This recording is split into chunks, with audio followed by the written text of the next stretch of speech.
Olá, boa noite. Quando você fala de feminismo, você pensa em quem? Na escritora francesa Simone de Beauvoir ou na vereadora carioca Marielle Franco, para sempre presente? Pensa em Coco Chanel, Malala ou em Angela Davis? Pensa nas três ao mesmo tempo? Podemos pensar nas três ao mesmo tempo? São feministas as mulheres de véu que cercam as escolas da periferia francesa com o próprio corpo, fazendo um cinturão humano para que o tráfico de drogas não as invadam? Qualquer foto dos movimentos sem teto e sem terra mostra a presença das mulheres nos movimentos populares. Mas como elas estão ali?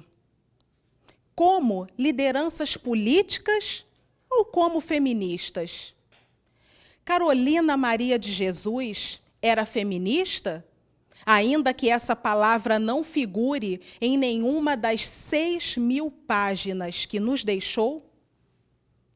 Por que chamamos de Jamila Ribeiro de feminista negra e não apenas feminista? Lá em Quintino, bairro da Zona Norte do Rio, onde cresci, nós chamávamos de guerreiras, mulheres como Iracema Bernardino, minha mãe preta, que acaba de nos deixar com os corações em frangalhos, a mim e as minhas 2 filhas. Posso pensar em Iracema Bernardino quando penso em feminismo? Eu acredito que sim. Vocês vão me responder a partir do nosso painel. Vamos juntos?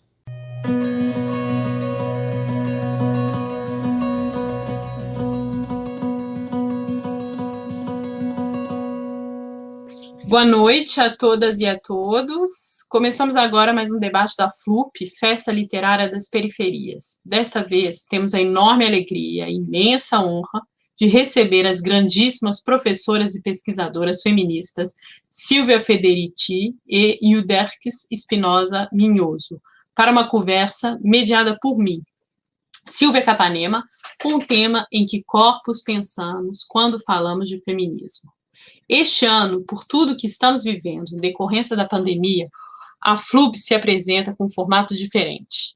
Seguindo todos os protocolos de segurança, oferece uma vasta programação virtual internacional que permite não cessar as discussões e debates periféricos de muitas maneiras, mesmo que sem o desejável encontro pessoal.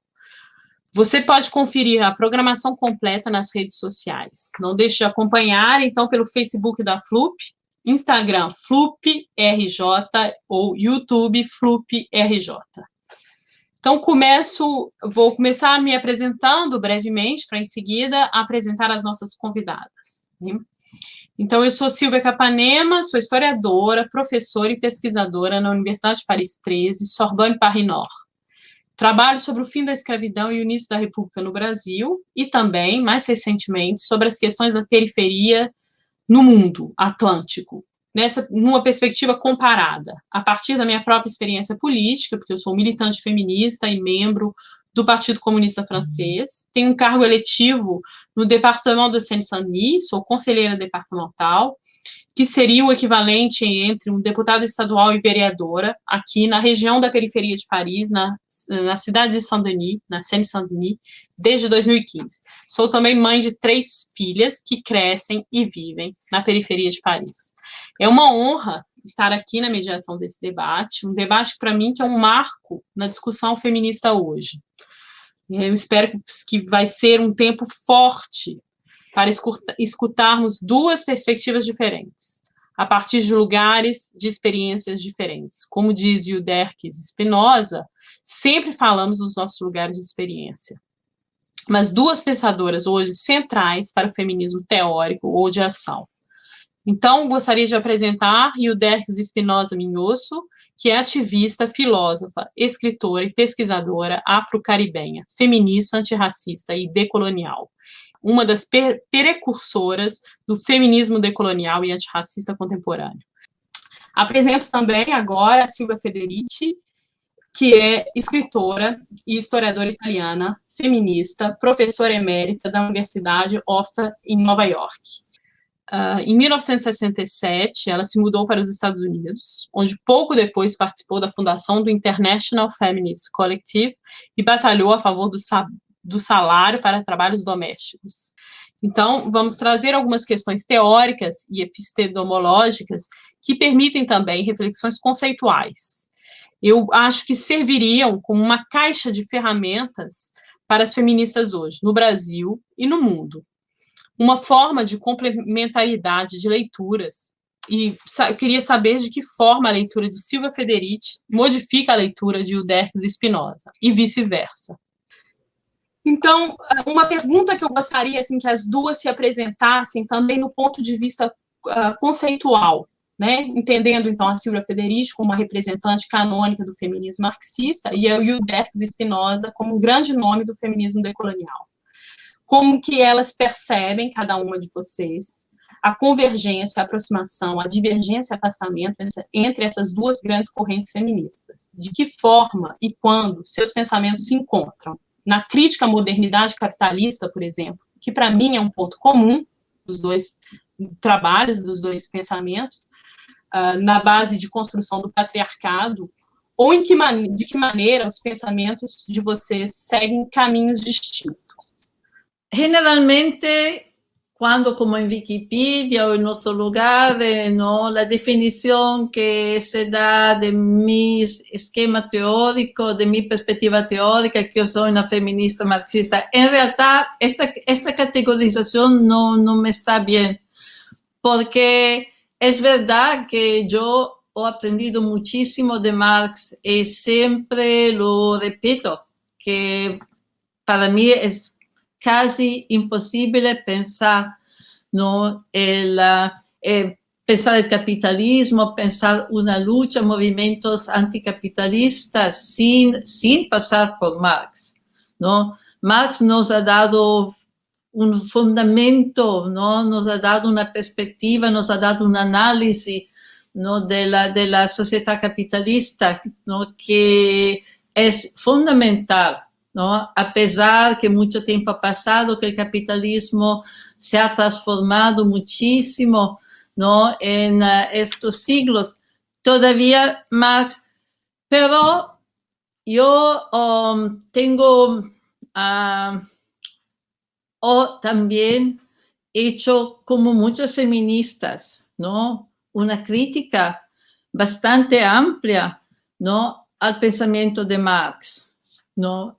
Sobre todo porque en Marx, como en toda la tradición marxista, ¿no? Hay un enfoque casi exclusivo sobre el trabajo asalariado, el trabajo industrial, el sujeto laboral de la acumulación capitalista es el trabajador, ¿no? Masculino, blanco, industrialista. Bueno, y también el sujeto revolucionario siempre es el trabajador de la fábrica, el trabajador de la usina, el trabajador de la fábrica. Entonces, en Marx no hay un análisis del proceso de reproducción, ¿no?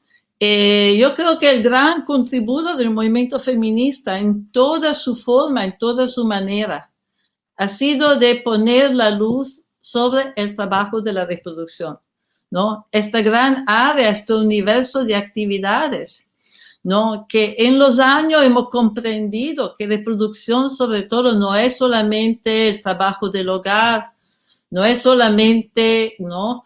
Procrear, ¿no? Criar los niños, las niñas, limpiar, cocinar, etcétera, el trabajo sexual, pero también el cuidado del ambiente. Entonces, el trabajo de reproducción es un trabajo muy, muy amplio, trabajo afectivo, emocional, ¿no?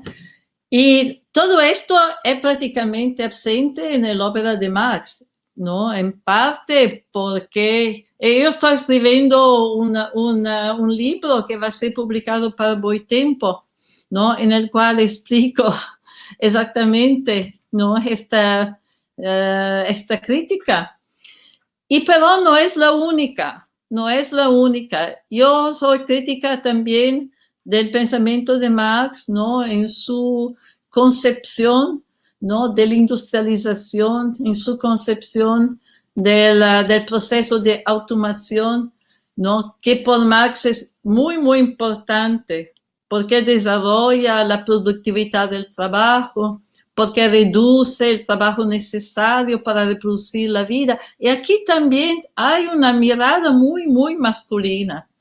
Hay una mirada muy masculina, porque, por ejemplo, muchísimo del trabajo de reproducción no se puede mecanizar, no se puede industrializar. No podemos industrializar el limpiar, etcétera.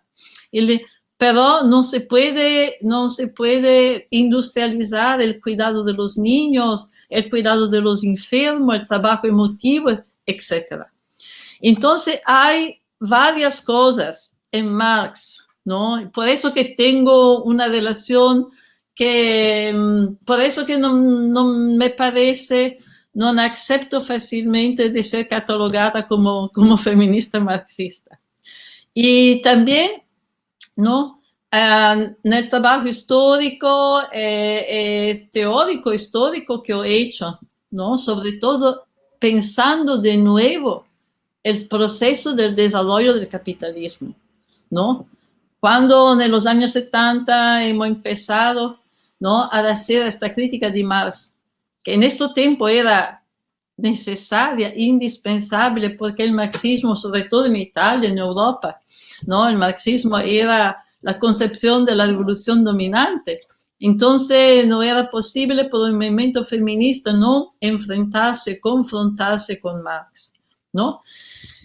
Cuando nos hemos dado cuenta de los límites de este enfoque sobre la fábrica con el trabajo asalariado, etcétera, etcétera, ¿no? Hemos decidido de repensar la historia del capitalismo. Nos hemos preguntado qué podría ser la historia del desarrollo del capitalismo si lo vamos a pensar de un punto de vista, ¿no? De la reproducción, ¿no? Y aquí, claro que el ejemplo era el ejemplo del pensamiento anticolonial, de los teóricos y los activistas de los movimientos anticoloniales, que ya habían hecho esta crítica a Marx, ¿no? Toda la lucha anticolonial, ¿no? Ha cambiado el sujeto revolucionario, ¿no? Ha empezado un repensamiento de Marx de quién es la revolución, quién son los sujetos que han creado la acumulación capitalista, ¿no? Entonces la esclavitud, de pensar la esclavitud, de pensar todo el proceso de colonización, ¿no? Bueno, Marx reconoce que hay una colonización, Marx reconoce que hay una esclavitud, pero no es una temática central, ¿no? En su obra, ¿no? Entonces, por nosotros ha sido un gran ejemplo, ¿no? Una gran inspiración el pensamiento de los teóricos y de los activistas del movimiento anticolonial, ¿no? Y bueno, por eso que para mí, ¿no? Una de las temáticas de Caliban y la bruja es que el capitalismo acumula no solamente, ¿no? Capital, acumula también desigualdades, que no hay una sociedad capitalista, ¿no? Que pueda ser justa, que pueda ser egalitaria, no, que como su condición de existencia del capitalismo es un sistema que desde su origen hasta el presente debe crear desigualdades, ¿no? Y yo creo que en este momento es muy importante, este momento es un momento de prueba, es un momento que demuestra, ¿no? Somos en el 2020, ¿no? Podemos ver aquí en los Estados Unidos, los últimos meses, los efectos de un racismo institucional que significa que es un racismo que estructura todos los espacios de la vida social, de la vida económica, de la vida social, ¿no? Todas las relaciones sociales, ¿no? Y bueno, esta ha sido la historia del capitalismo. Y yo creo que La análisis, la perspectiva feminista, claro, un feminismo anticapitalista, un feminismo que no sea el feminismo de Estado, que no sea el feminismo de las Naciones Unidas. Para mí esto no es un feminismo, ¿no? Entonces un feminismo que tiene una perspectiva de clase, ¿no? Que ve la lucha feminista como una lucha contra la explotación, contra el racismo, no solamente porque las mujeres pueden compartir la riqueza social en una sociedad que no cambia, ¿no? Un feminismo que mira a cambiar el sistema, porque se da cuenta que este sistema es un sistema que es estructuralmente, ¿no? Injusto, estructuralmente fundado sobre la explotación del trabajo humano, la explotación del medio ambiente, de la naturaleza.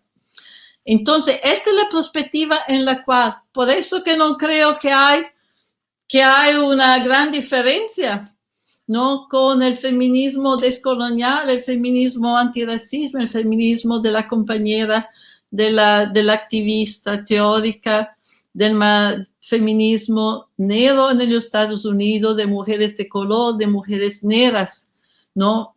Para mí es esencial. Y creo que el feminismo nos ha permitido de ver la continuidad entre sexismo y racismo, ¿no? Porque nos ha permitido de comprender, ¿no? Que gran parte, la mayoría de la riqueza social de la sociedad capitalista no llega del trabajo asalariado, que lo que han nutrido la acumulación capitalista han sido los no salariados de varios tipos, a partir de los esclavos y esclavas, y también los que trabajan sin salario.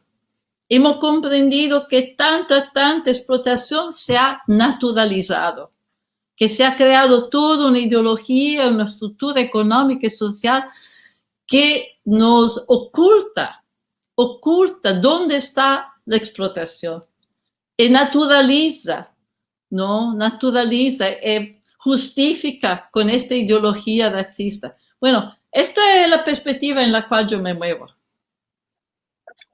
Para Yuderkis, né, eu também gostaria um pouco que ela desenvolvesse por que existe, o que é o feminismo decolonial, né? Por que não é um feminismo pós-colonial? Ou então, quais seriam as diferenças com o feminismo interseccional, raça, classe e gênero? E a Silvia Federici também, né, pode desenvolver sobre essa questão das intersecções no feminismo, no pensamento dela.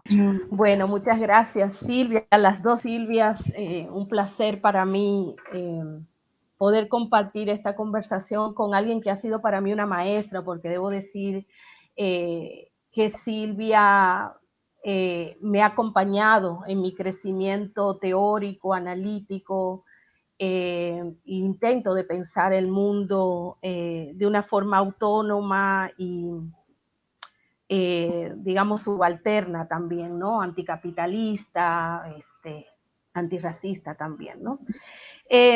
Yo concuerdo con Federici, o sea, yo creo que efectivamente veo injusto, ¿no? Que la sigan poniendo en este lugar de feminista marxista, porque efectivamente, como digo, sigo su trabajo, sigo su obra y sé que al menos en los últimos años, con esta nueva aparición de su figura en el escenario feminista, porque digamos, Federici es una madre política en el sentido de que ya desde los años 70 y 80 ya nos estaba enseñando, nos estaba mostrando sus investigaciones y hemos aprendido de ella desde esa generación de los años 70 y 80. Y efectivamente en los últimos años pues ha habido el surgimiento de esta escuela de pensamiento centrada en el análisis de la reproducción de la vida, de que en el caso de España se ha nombrado como, creo que tiene o está en sintonía o está en diálogo con esto que en España se ha denominado como el análisis de los comunes.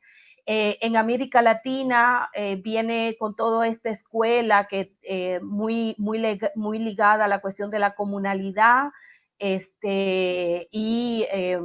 Bueno, hay todo este trabajo de analizar no tanto la producción, sino el papel central que juega la reproducción de la vida y la cuestión de los cuidados en la posibilidad, bueno, de eso, de la existencia misma, ¿no? Entonces, de ese trabajo también las feministas descoloniales y yo particularmente he bebido mucho y lo incorporo en mis reflexiones.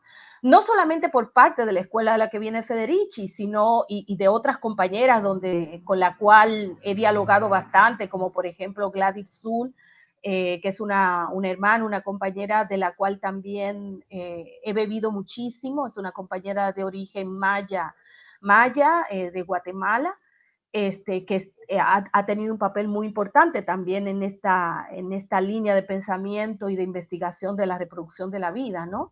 Y nosotras hemos puesto en diálogo, nos ha interesado mucho poner en diálogo los análisis y los aportes que ustedes vienen haciendo en este sentido de pensar el mundo desde este lugar, pensar la dominación y pensar la posibilidad de la resistencia también y pensar en los mundos comunitarios desde este lugar de la reproducción de la vida.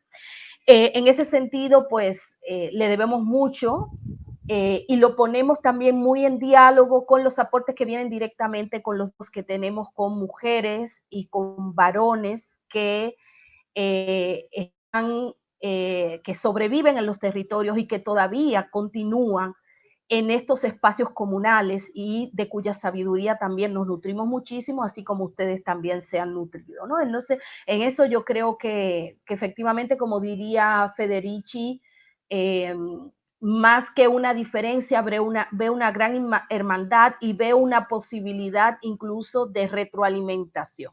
Y aquí viene el segundo punto que tendría para poner. He sentido que a pesar que las descoloniales o alguna de las descoloniales hemos estado muy interesadas en todos los aportes que ustedes vienen trabajando desde allí, he sentido, sin embargo, y hemos sentido una resistencia muy fuerte a que ese diálogo sea en doble vía, ¿no? Y aquí viene la cuestión de cuando hablamos de feminismo descolonial, ¿no?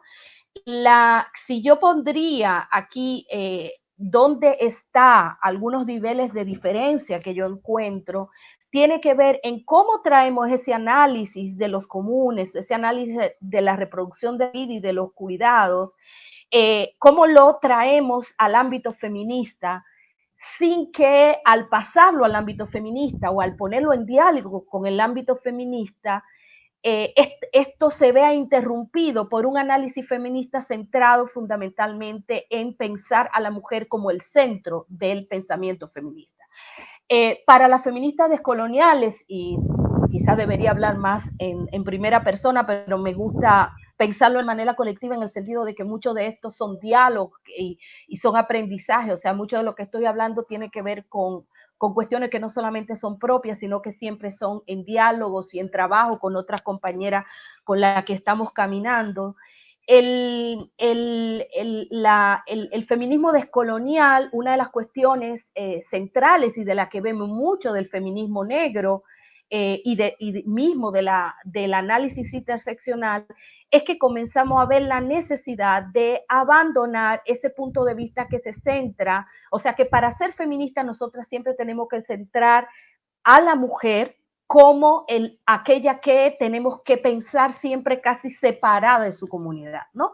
Todo parecería que tiene que ser visto desde el prisma de las mujeres, así como el marxismo y todos los otros análisis sociales hacen exactamente lo mismo, pero al revés, que lo hacen desde el prisma del varón, ¿no?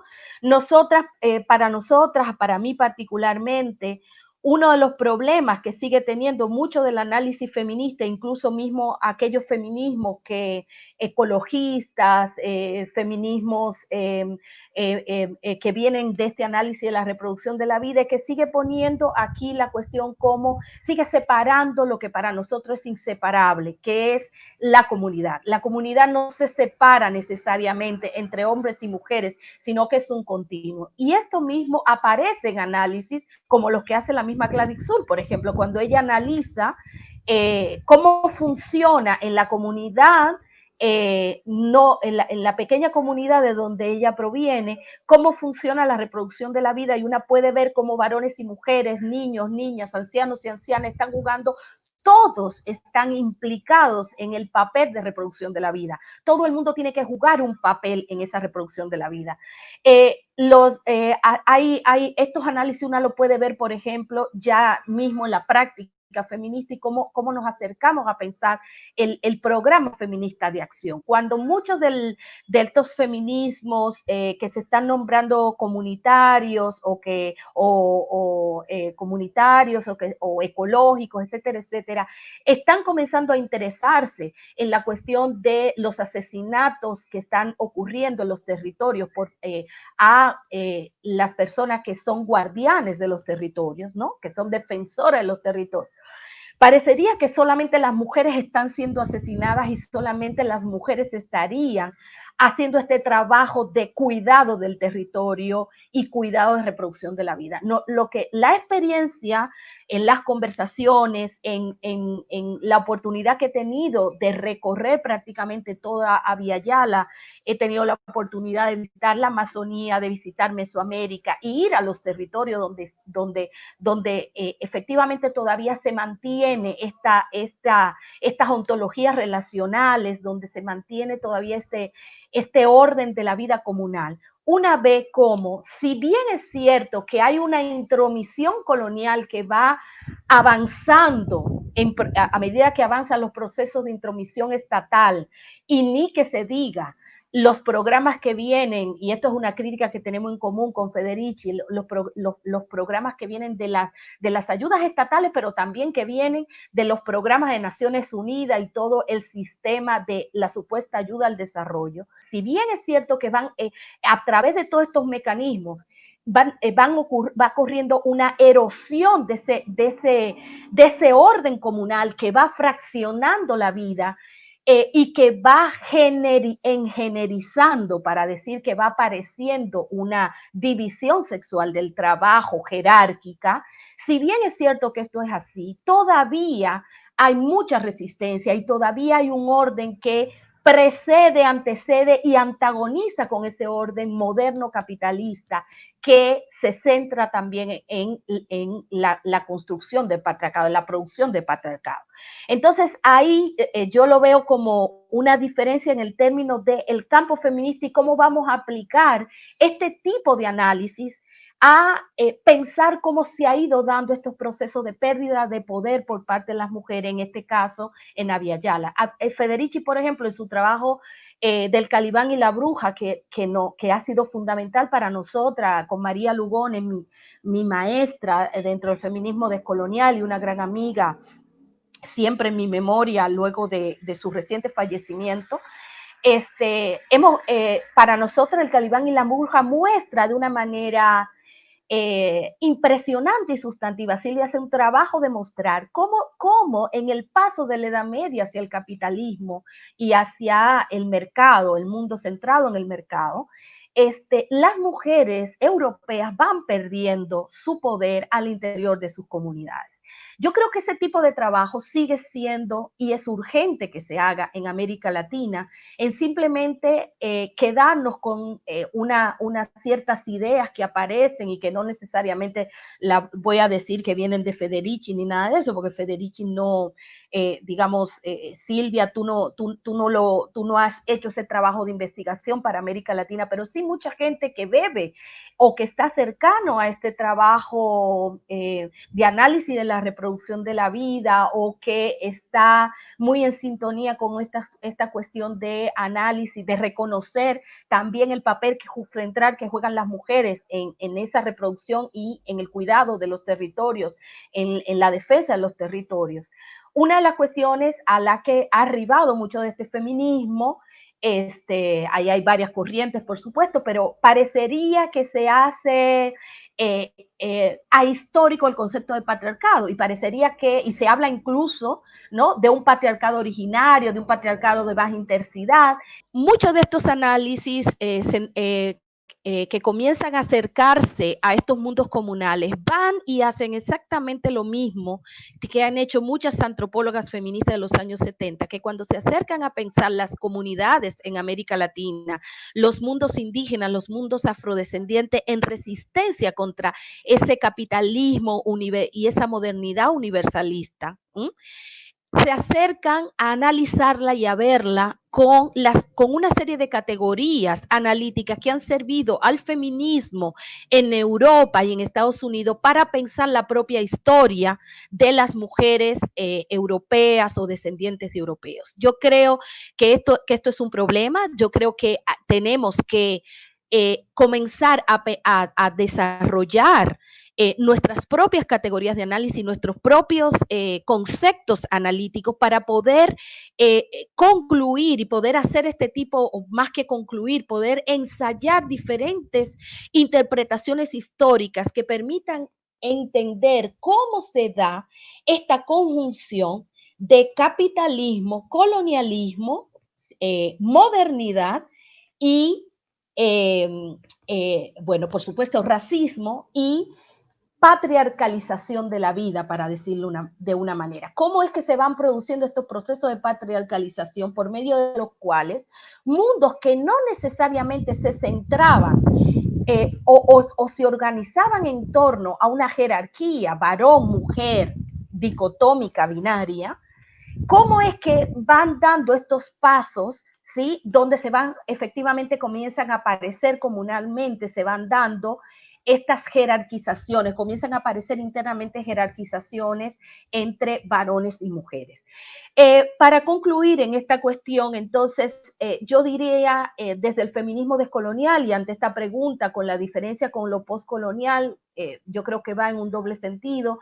El feminismo descolonial se acoge a esta cuestión de la raza como una idea que produce mundo, ¿sí? Que produce mundo y que produce un orden mundial del cual no escapamos nadie, que no escapa el orden de la vida que se ha ido implantando a nivel mundial a medida que avanza la occidentalización, a medida que la modernidad se va instalando como el orden verdadero o el orden al que todos los pueblos deberían llegar, ¿no? Y por supuesto, llegar a ese orden implica patriarcalización de la vida, implica eurocentrización, o sea, pensar con las categorías, pensar cómo Europa piensa el mundo, ¿sí? Como Europa ha pensado el mundo. Y, por supuesto, mantener un orden jerárquico también centrado en un orden racial. Entonces, es pensar el racismo, ¿sí? Como constitutivo de este orden moderno, colonial, capitalista, eurocentrado y podríamos decir patriarcalista también, ¿no? Es como un campo de análisis que sirve para pensar el racismo institucional, pero más allá del racismo institucional, el racismo epistémico y la crítica a la modernidad que muchas veces, tanto en las escuelas que se acogen a lo anticolonial, al análisis, digamos, del colonialismo o del imperialismo o del análisis marxista de la clase, estos elementos no necesariamente están en el centro de la preocupación. Pueden estar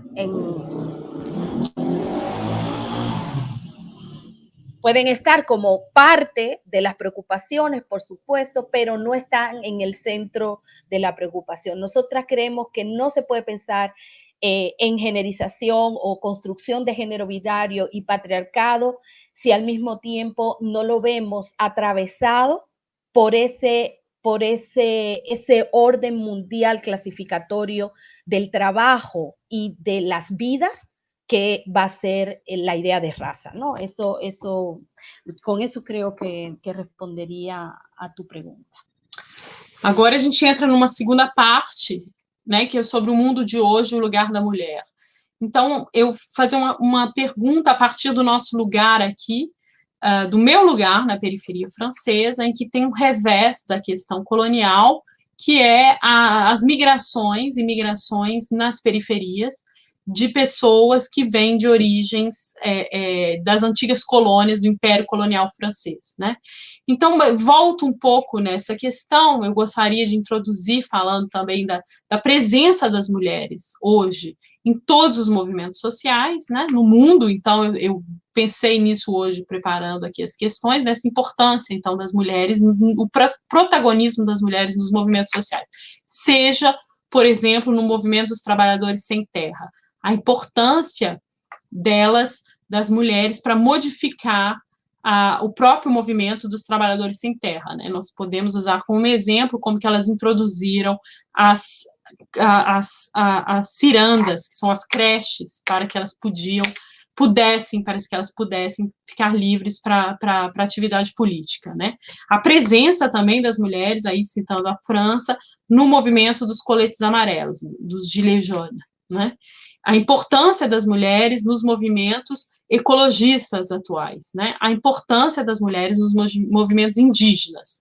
Então, perguntar para vocês duas, que deram aulas em Chiapas, todas duas, né? Um lugar emblemático das lutas populares, como vocês veriam, inclusive, uma questão que é a presença das mulheres hoje nas periferias francesas, nos movimentos de luta pela educação, como mães e pais de alunos, que são movimentos importantes. E aí eu cito um exemplo na cidade de Saint-Denis, que as mulheres da cidade, a maioria mulheres, mas homens também, eles abraçavam uma escola para elas e eles, sobretudo elas, para defender a escola da invasão do tráfico de drogas, né? E esse movimento, muitas dessas mulheres nesse movimento eram mulheres que usavam o véu islâmico.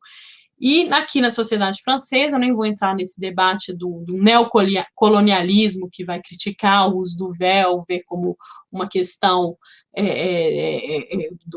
né, uma invasão no mundo francês, do Estado laico, mas usar do ponto de vista da questão do feminismo, né, numa leitura do feminismo que vê as mulheres com as conquistas das mulheres, então, de serem independentes dos maridos, mas que essas mulheres, então, nas lutas sociais, muitas vezes podem não marcar tanta independência dos maridos, terem um funcionamento, por outro lado, mais tradicional e ligado a dependências e ao patriarcalismo. Então, como que essas mulheres modificam o feminismo e como o feminismo modifica essas mulheres, né? Então, gostaria de ouvir vocês sobre isso. Bueno, por primera cosa quiero responder porque el discurso de enfocarnos sobre un sujeto femenino, las mujeres, no, claro, por primera cosa, no todas las mujeres en general, ¿no? Cuando hablamos de mujeres, siempre lo hemos dicho, no hablamos de un sujeto biológico, hablamos de un sujeto que en la mayoría, ¿no? Ha ocupado en la historia del capitalismo un lugar específico. Hablamos de una división sexual del trabajo. No somos nosotras que dividimos las mujeres de los hombres. En realidad es el capitalismo que ha creado una división sexual del trabajo, ha creado jerarquías, ha creado divisiones también, ¿no? A pesar del matrimonio, a pesar de la construcción de la familia nuclear y también a través de la familia nuclear, a través de la desvalorización del trabajo doméstico, ¿no? Entonces, bueno, ¿por qué empieza un movimiento feminista? ¿No? Yo participaron en los años 70. En los años 70 empieza un movimiento feminista. Los feministas, la gran parte, llegaban de la lucha contra la guerra en el Vietnam, llegaban de la lucha por los derechos civiles, de la lucha estudiantil, ¿no? Y en el curso de esta lucha, las mujeres siempre decían, compañeros, hablamos también de qué se pasa con las mujeres. No hablamos de un sujeto universal, indefinido, que es siempre un sujeto masculino. Hablamos siempre de un sujeto que parece homogéneo, pero es un sujeto primeramente. Entonces, ¿no? Empezaron las compañeras a salir de los movimientos de la izquierda, porque nunca fue posible hablar de qué se pasa la condición de la mujer, hablar de la familia, de la sexualidad, de los reportes de subordinación con los hombres, ¿no? Entonces, hemos comprendido que la necesidad de una autonomía, de crear forma de organización feminista autónoma, no separatistas, autónoma, con su forma de organización, era una garantía para poder iluminar, para poder mostrar qué es en realidad la explotación capitalista, que hasta que han sido los hombres a dominar el discurso, y lo hacen porque tienen más poder social, entonces no es un misterio que toda la historia del movimiento revolucionario de cualquier tipo ha sido una historia masculina, ¿no? Entonces, es porque tienen más poder social. Entonces, esto ha significado que áreas de forma de explotación han desaparecido, no han sido contestadas. El mismo se ha pasado con el discurso de la raza, ¿no? Que los movimientos revolucionarios en Europa han sido primeramente movimientos blancos, así que han marginalizado, etcétera, ¿no? Toda la cuestión de la colonización, de la racialización, ¿no? Y por eso la necesidad de autonomía. En los años 60, por ejemplo, el movimiento negro, ¿no? El movimiento por el poder negro, ¿no? Ha hecho todo un discurso sobre separatismo, autonomía, el discurso de la necesidad de organización autónoma, lo que no significa que no se lucha con los hombres, pero significa que vamos sobre todo a tener nuestros espacios, que vamos a tener un nivel de autonomía, así que podemos, por ejemplo, no era posible pensar a reuniones juntas con los hombres donde se discute la sexualidad, donde se discuten nuestras relaciones sexuales con los hombres, donde se discute la procreación, ¿no? A ellos no les interesa. Todas las veces que las mujeres en los años 70 han intentado de hablar de este problema, va, ¿no? Hablamos de cosas serias, ¿no? Esto no son problemáticas. Por eso la importancia. Entonces, insunto, ¿no? Por primera cosa, hay divisiones que son divisiones objetivas, que son divisiones, y de la cual no la podemos olvidar. Por primera cosa. Si la vamos a olvidar, vamos a aceptar varias formas de explotación porque son invisibilizadas, son naturalizadas. Ha sido la lucha de la mujer que ha desnaturalizado, ¿no? Todo lo que se pasa con el trabajo doméstico, con la relación con los hombres, con la sexualidad. Entonces, ¿no? Y por la importancia, por eso, ¿no? Esto no significa separarnos. Yo, por ejemplo, en toda mi vida he trabajado con hombres también. Siempre he tenido, ¿no? un compromiso con un grupo feminista, con lucha, etc. He trabajado con hombres sobre la lucha contra los carceles, la pena de muerte, la globalización, la educación. Siempre en cada paso de mi vida he también trabajado, pero a partir de una posición de tener un grupo de mujeres con la cual, se podía decidir qué hacer. Entonces, es un discurso de organización también, ¿no? Y la misma cosa es con la raza. Yo soy completamente de acuerdo que este sistema capitalista es un sistema que es estructuralmente racista, estructuralmente sexista. Tenemos 500 años de pruebas. Yo creo que toda la historia nos ha mostrado, ¿no?, que ha sido capaz, a pesar de todo el empobrecimiento, de toda la miseria, todas las guerras, todas las matanzas que ha creado, este sistema ha sido capaz de perpetuarse gracias a las divisiones que ha creado. Las divisiones mayores son las divisiones con la colonialidad, el racismo, el sexismo, ¿no?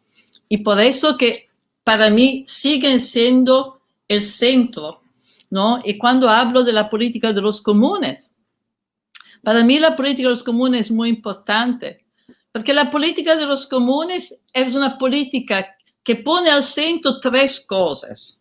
3 cosas fundamentales por todos, mujeres y hombres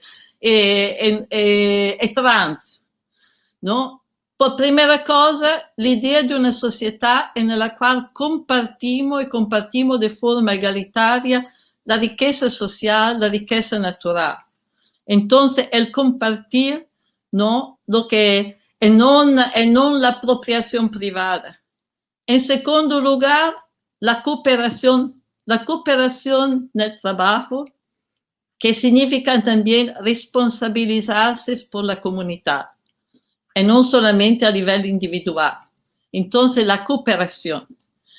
En tercer lugar, el común significa la capacidad de autogobierno, significa decisiones colectivas, retomar no solamente la riqueza social, recuperar no solamente la riqueza social, pero recuperar nuestra capacidad de decidir la cosa más importante de nuestra vida. Estos son los 3 elementos que para mí significan con el común, ¿no? Y creo que son muy importantes. Aquí hemos aprendido, ¿no? Yuderkis ha hablado de la Gladys Susur. La compañera ha hecho un trabajo muy, muy, muy importante, ¿no? Porque nos ha mostrado cómo de los sistemas indígenas no hay esta separación entre la reproducción, la economía y el Estado, ¿no? Y quello que se llama política, la decisione sul che hacer nella comunità, nace directamente de la problemática de la reproducción de la vida. Entonces no hay, todavía la Gladys también reconoce que en su comunidad hay una integración de las mujeres diferenciada.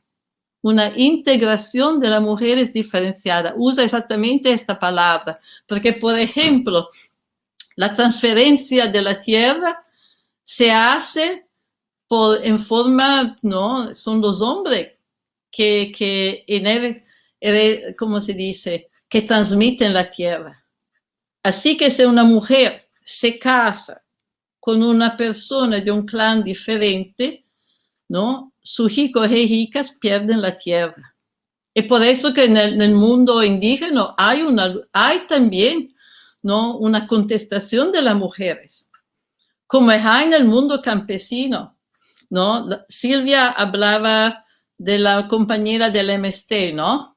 Las compañeras del MST son increíbles, porque son compañeras que han empezado una lucha campesina, han empezado a luchar, ¿no? Por la retoma de las tierras, ¿no? Y en el curso de esta lucha se han dado cuenta de la importancia del feminismo, porque se han dado cuenta que uno de los obstáculos a su lucha era el machismo de los hombres. Era el machismo. Sí, entonces que era importante, ¿no? Y han empezado a decir una cosa muy profunda, yo creo, muy profunda. Han dicho que la lucha contra el patriarcado, la lucha por relaciones egalitarias en el movimiento, es una lucha fundamental, porque si no hay relaciones egalitarias, si los hombres siempre se ponen como un obstáculo a la lucha de las mujeres, tú no puedes salir, tú no puedes hacer esto, tú no puedes hacer esto, etcétera, etcétera. Las mujeres no pueden, hoy las mujeres son las líderes de la lucha contra el extractivismo. En muchísima parte de Latinoamérica, también la lucha contra la deuda. Hoy empieza un gran movimiento en Argentina de lucha contra la deuda. Entonces, si tú debes pelear todos los días con tu esposo, con tu hermano, con tu compañero, etcétera, etcétera, te consuman una energía inmensa. Y también hay cosas que es importante discutir con otras mujeres para comprender qué hacer, qué no hacer, qué forma de reproducción. Yo creo que, por ejemplo, una de las tareas, de los objetivos políticos más importantes hoy, es de politicizar la reproducción. Y aquí la inspiración me viene de la Biala de la América Latina, porque toda la vez que yo veo en Brasil o en Argentina, yo regreso cargada de energía y de ideas y de experiencias, ¿no? En el sentido que yo creo que por toda una historia, una larga historia, que también porque en América Latina hay todavía hoy comunidades indígenas que tienen una cultura comunal, que tienen un sentido comunal, que no piensan individualmente. Con todos los cambios históricos, la colonización, y todavía algo hay, ¿no? De esta concepción que la comunidad es importante, ¿no? Y por eso que en frente de la crisis, que sea en Chile, que sea en Argentina, que sea en Brasil, en frente de la crisis la gente se junta, ¿no? La gente hace los comedores populares o los huertos urbanos o el comité por el vaso de leche a los niños. Estas son cosas que son muy, muy importantes porque politicizan la reproducción. Si vamos a politicizar la reproducción de la vida cotidiana, no solamente no permitimos a muchísimos de nosotros de sobrevivir, pero también no podemos crear el tipo de tejido social que es capaz de enfrentarse al Estado, que es capaz de crear un contrapoder, de crear la comunidad como una base de resistencia. Yo digo que hoy la tarea del feminismo es transformar la reproducción, desde que no sea reproducción de la fuerza de trabajo, mas que sea reproducción de la lucha. Voy a responder la pregunta que nos convoca Silvia Capanema, muchas gracias. Pero antes de esto necesito puntualizar algunas cosas respecto de las reflexiones que trae Federici y para continuar en esta misma línea de conversación. Lo primero es que, por supuesto, reconozco por qué ha sido necesaria la aparición del feminismo en la historia de Occidente. Pero porque la reconozco y al mismo tiempo puedo reconocer la propia historia del mundo de donde yo vengo, me veo y me reconozco por fuera de esta historia de su surgimiento. El feminismo inicia en Europa, no porque las europeas tuvieran una agencia histórica que no tuviéramos las de los pueblos extraeuropeos, no porque las mujeres blancas tuvieran mayor capacidad de razonamiento y de comprensión de su opresión, sino porque esta historia de dominación correspondía a su propia experiencia histórica, ¿no?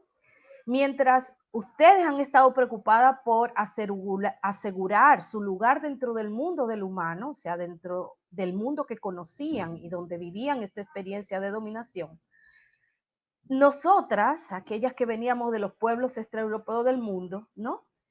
Hemos estado luchando como pueblo en contra de un modelo que nos condenaba como pueblo en su conjunto, ¿no? O sea, no estábamos separadas como hombres y mujeres, sino que estábamos luchando por mantenernos, por mantener una dignidad, por mantener, por reconocernos como sujetos históricos colectivos dentro de un orden que intentaba imponerse, señalando que nosotros no teníamos capacidad de producir cultura y no éramos capaces de agencia histórica, ¿no? Las negras, las indígenas, las de los pueblos condenados del mundo, no venimos de esa experiencia centrada en una jerarquización intracomunidad varón-mujer, o por lo menos no necesariamente, porque obviamente hay muchas experiencias al interior de estos pueblos condenados del mundo, ¿no? El género no necesariamente era algo que fundamentara la organización de la vida, ¿sí? De la vida comunal, de la vida comunitaria. Y ni siquiera podemos decir a nivel general que esto fuera algo que se intentara imponernos, que Occidente, el colonialismo occidental, el colonialismo europeo, intentara originalmente imponerlo para nuestro mundo. Al contrario, ha sido un largo proceso, ¿sí? Que se inicia desde 1492, ¿sí? Donde inicialmente a nosotras este orden de género no estaba pensado para el mundo de la plantación y que luego terminó por diferentes circunstancias que hay que irlas explicando y hay que ir haciendo investigaciones para poder documentarlas, cuando comenzamos a ir poco a poco accediendo a ese orden jerárquico o a esa manera de organizar la vida en nuestras comunidades, ¿no? Es por eso que muchas de nosotras, desde los inicios mismos del feminismo, hemos visto esa diferencia con relación al feminismo, ¿sí? Durante mucho tiempo. Las mujeres negras, las mujeres indígenas, las mujeres musulmanas, las mujeres de estos pueblos extraeuropeos no se vieron convocadas por el feminismo. No era necesariamente por esta idea que ha dicho el feminismo, de que era porque estábamos tan dominadas y tan oprimidas que los hombres nos decíamos, nos pintaban al feminismo como aquello que había que aborrecer, ¿no? Eso sería repetir esa historia por medio de las cuales las mujeres no europeas aparecemos como sin capacidad de agencia y sin capacidad de comprender su propia dominación, ¿no? En realidad es porque hemos visto que esa interpretación feminista del mundo y esa historia del feminismo nos era muy ajena a nuestra propia experiencia de dominación. Entonces, estamos, digamos, muchas de nosotras y con el advenimiento del feminismo descolonial, pero muchos antes del advenimiento y el trabajo que hemos hecho desde el feminismo descolonial, un trabajo que nosotras las descoloniales estamos tratando de recuperar y nos reconocemos en interrelación con eso. Lo que hemos estado intentando es interpretar, más allá de los análisis universalistas del feminismo, nuestra propia experiencia de dominación al interior de nuestras comunidades y en relación con el colonialismo, con la modernidad racista y capitalista. Esta experiencia de dominación es muy compleja y parte de un orden establecido a nivel mundial y que ha ido transformando nuestras cosmologías, nuestro modelo de organización comunitaria y ha ido destruyendo la relacionalidad de la vida, la relacionalidad, ¿sí? La manera en que organizábamos el mundo en nuestras comunidades, ¿sí? Eso se ha ido perdiendo, se ha ido erosionando. Y es allí, con esa intromisión colonial, donde vemos cómo se va produciendo también jerarquía entre varones y mujeres. Una jerarquía que no necesariamente eran parte del mundo y de la experiencia vivida y que aún hoy no lo, no lo totalizan, no totalizan nuestra experiencia ni totalizan la manera en que vivimos la vida. Por supuesto que sí, y en eso estamos de acuerdo con Silvia, de que el feminismo permitió a las mujeres europeas y descendientes de europeos en otras partes del mundo confrontar ese orden ontoepistémico que establece una jerarquía interna entre varones y mujeres.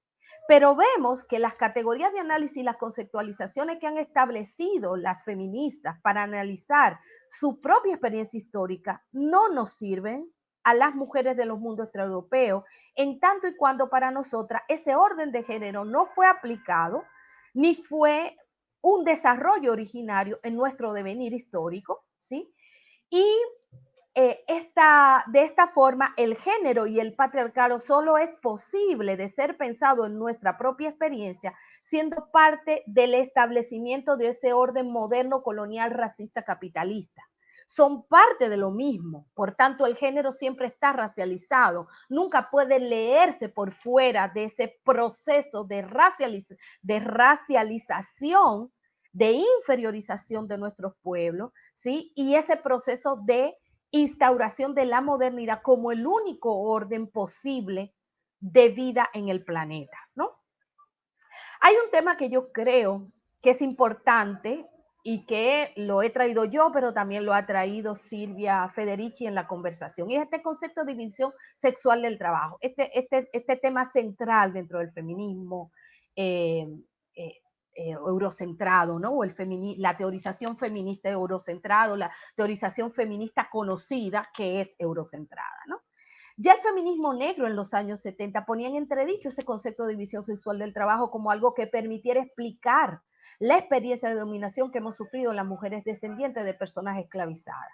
Textos como los de Angela Davis en Mujeres, Raza, Clase, un texto ya de los años 80, ¿no? Trabajos como lo de Bell Hooks, o por ejemplo, trabajos más recientes como el de Oyeron Kiyoyeumi en La Invención, cuando habla de la invención de las mujeres, ponen en discusión desde por lo menos los 70, los años 70, esta categoría de división sexual del trabajo como una categoría que explicaría de forma universal el problema de las mujeres en todo contexto histórico y en todas las experiencias históricas de nuestros pueblos, ¿no?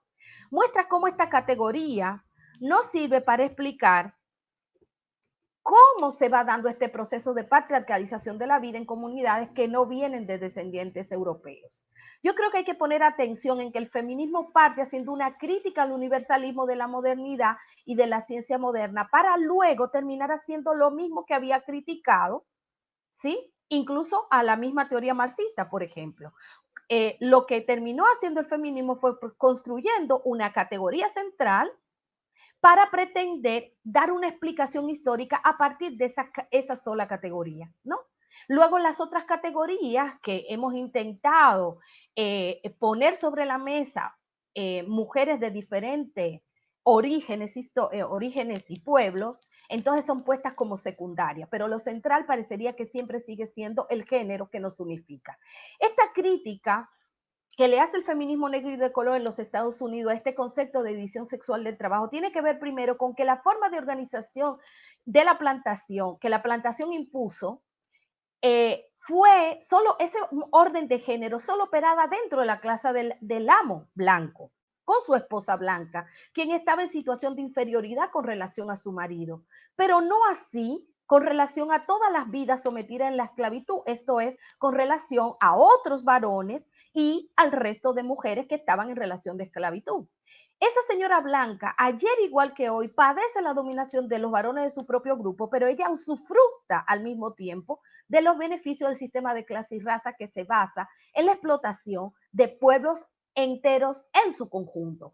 Y estos son pueblos racializados, pueblos que fueron condenados por la modernidad, ¿no? Que fueron inferiorizados por la modernidad. Entonces, esa división del trabajo no se aplica de manera igual para el mundo del amo como para el mundo de los condenados de la tierra. Allí fueron igualmente esclavizados varones y mujeres, y voy a poner entre comillas estas dos cuestiones, ¿no? En este sentido, cuando el feminismo habla de poder masculino, ¿sí? Cuando habla de que la historia ha sido masculina, hay que darse cuenta que siempre está hablando desde la experiencia histórica europea y está hablando de el varón europeo, el varón blanco, no está hablando de los varones que vienen de los pueblos racializados e inferiorizados. Entonces, este es el tipo de análisis que también la interseccional nos viene a ayudar, ¿no? Y es que el feminismo efectivamente ha sido fundamental para muchas de las mujeres que venimos de sectores racializados, que hemos venido de sectores condenados por el capitalismo y la modernidad como parte del mundo extraeuropeo. Ha sido fundamental para nosotras porque efectivamente al interior de nuestras comunidades ya han ocurrido estos procesos de occidentalización y de intentar llegar a ser humano tal como nos indica la modernidad lo que es ser humano. Esto significa aprender a ser mujeres y varones al estilo que Europa ha pensado que debe ser una mujer y un varón. Y esto significa, por supuesto, también ir incorporando procesos donde se da una división sexual del trabajo jerarquizada, ¿no? Pero esto, sin embargo, no se da sin resistencia y sin fisura. Esto no significa que estos procesos de jerarquización se dan de una vez y para siempre, sino que se van dando paulativamente y por medio de procesos donde estamos intentando frenar esto que no correspondía al mundo de donde venimos, ¿no? Un orden que no correspondía necesariamente a la experiencia de organización comunal de la que veníamos. Es por esto que pongo en duda esta cuestión de una unidad de experiencia de dominación de las mujeres. No solamente lo pongo en duda yo, lo ponemos en duda muchas de las feministas negras y de color, y también de las feministas interseccionales, de las feministas antirracistas, de las feministas decoloniales. No creemos que es exactamente lo mismo ni necesario que los avances y la llamada conquista del feminismo sirvan para todas. Por el contrario, creemos que son historias muy distintas, y creemos también que la manera de resistencia y la manera en que han respondido nuestras comunidades también son muy distintas, porque por supuesto el feminismo, aun cuando se diga antirracista, siguen pensando como si el racismo operara por un lado, el patriarcado operara por otro lado, la clase por otro lado y el orden normativo de la sexualidad por otro lado.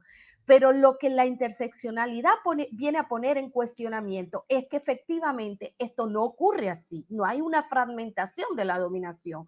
Y la dominación, en esa fragmentación parecería que nos englobara en conjuntos más o menos homogéneos, pero eso no ocurre de esa manera. No somos conjuntos homogéneos, ni siquiera estamos separados. La dominación no ocurre de forma separada.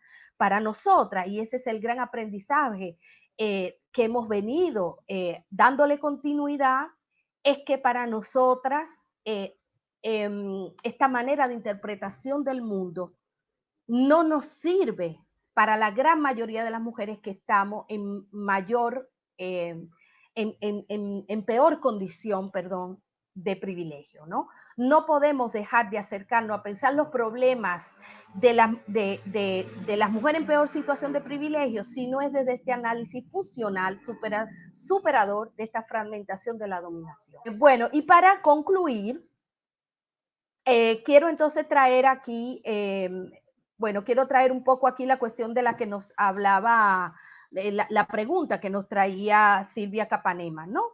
Y yo creo que se entrelaza con el tema que estamos aquí trabajando. El gran debate que se da en Europa y que se da en Francia, particularmente sobre la cuestión del velo, tiene que ver con todo esto que he dicho. Es un buen ejemplo, ¿no? Autoras como Shirin Ebadi, de origen musulmán, en su libro La cárcel del feminismo, muestra, por ejemplo, cómo hay otras lecturas del Corán, ¿sí?, que escapan a la lectura feminista del Corán que se han hecho y que condenan a todo el mundo musulmán como un mundo absolutamente patriarcal, ¿no? Shirin muestra, digamos, cómo la historia del pueblo musulmán, de donde ella viene, las mujeres, ¿sí?, ya tenían un poder interno dentro de su propio orden de organización societal, comunitaria, incluso antes de que aparecieran los primeros levantamientos y esbozos de un feminismo dentro de Europa. Ya las mujeres musulmanas habían hecho una revolución al interior de sus propias comunidades y estaban allí ocupando un poder importante dentro de la sociedad. Muestra cómo la situación en que viven una parte de las mujeres musulmanas y que son usadas por parte del feminismo y del imperialismo para de alguna manera caracterizar estas sociedades, y son usadas también para justificar el imperialismo occidental, en este caso, actuando a favor de las mujeres supuestamente musulmanas, ¿sí? Eso es el resultado justamente de ese imperialismo y producto también de la injerencia colonial en esas sociedades. Bom, a fala da Yuderques agora, né, sobre, é verdade, a questão dos locais, mas também existem, né, através da globalização, e existem relações que são globais, e nós vemos agora com a pandemia, isso não é só de cima para baixo, mas também de baixo para cima, né, pode vir também das periferias para os centros. Com a pandemia, é dito que é o primeiro acontecimento realmente global mundial, né? E é um acontecimento que vai recolocar a questão da mulher. Por exemplo, falo da França, houve uma tribuna que foi publicada no jornal Le Monde, e que falava das mulheres que estavam na linha de frente. Então, eram as enfermeiras, médicas, caixas de supermercado, cuidadoras de idosos, mães e professoras. E essas mulheres estavam trabalhando durante o momento do confinamento. E essas mulheres são também as que têm os salários mais baixos na sociedade, né? Também a questão das periferias, que as pessoas, os habitantes das periferias, estavam trabalhando durante a pandemia. E foi onde houve mais mortalidade também, né? Se não houve mais mortalidade com as mulheres, houve essa exposição delas, sendo que elas recebem salários mais baixos. Então, do ponto de vista do Brasil, a questão da pandemia ela vai colocar uma outra questão, que houve uma indignação das mulheres quanto à sobrecarga de trabalho, a conciliar a gestão da família, dos filhos, do espaço público com o espaço privado, quando o trabalho remoto aparece, né? Também para as empregadas domésticas, as faxineiras, cuidadoras de idosos e crianças, essas mulheres também estavam expostas nessas frentes de trabalho, não somente expostas ao vírus, mas também à sobrecarga de trabalho. As professoras também com trabalho remoto. E isso foi um grande problema que foi revelado. Então, como pensar essa pandemia no mundo e a situação da mulher, como essa nova realidade reposiciona as questões femininas e feministas. E também, a pandemia sendo um acontecimento, o que ela revela dos mecanismos não visíveis e também o que ela interrompe em termos de lutas sociais. Nós estávamos num processo em que havia, por exemplo, movimentos importantes como o Me Too, né, das mulheres denunciando as violências sexistas e sexuais. Então, a pandemia aparece nesse processo. Houve alguma interrupção nas lutas das mulheres? O que é a luta cotidiana?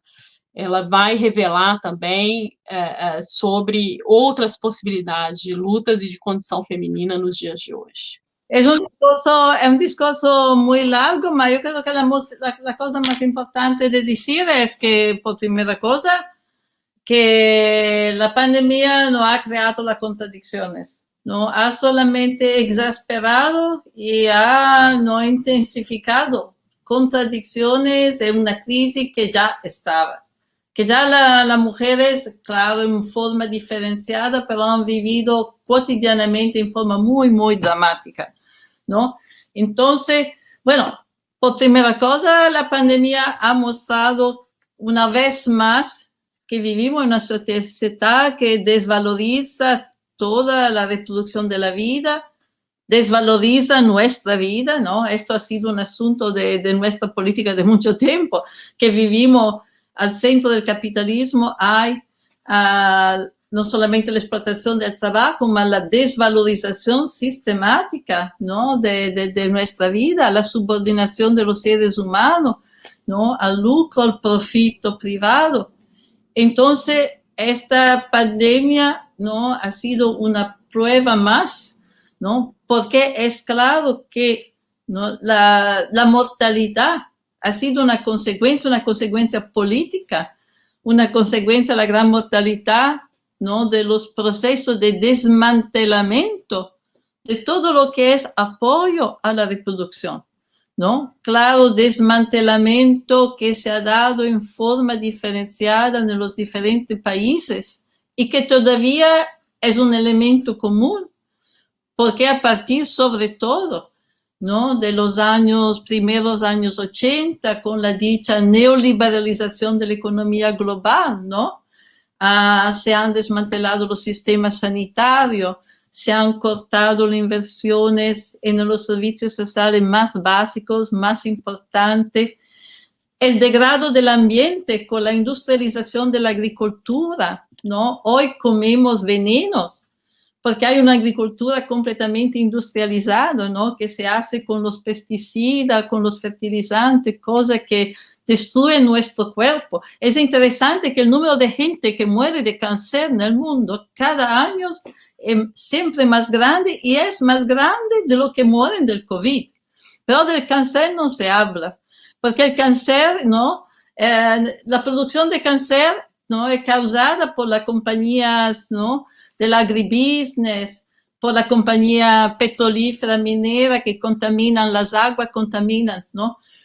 Bueno, y por ejemplo, en los estados de New York han verificado que el área en la cual hay el número más grande de gente infectada es el área donde el aire es más contaminado.